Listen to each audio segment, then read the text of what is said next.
देखो, गुरु नानक रसोई, क्रांतिकारी संगठन आप और हम, राष्ट्रीय भ्रष्टाचार अपराध मुक्ति संगठन के बैनर तले 5 रुपये में। आइए बच्चों से पूछते हैं। हाँ बेटा, कैसा है? अच्छा है। सही है। 5 रुपये में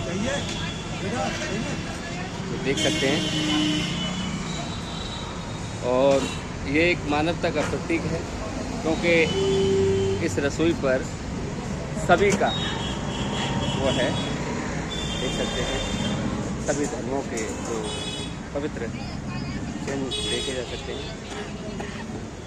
ये हमारे जैन समाज, ये बौद्ध धर्म, आगे चलेंगे। तो गुरु नानक रसोई गरीबों की सेवा में यूट्यूब चैनल है, प्लीज़ सब्सक्राइब करें, लाइक करें, ज़्यादा से ज़्यादा शेयर करें ताकि ये ज़्यादा से लोगों को पहुँच सके। जय हिंद, जय भारत।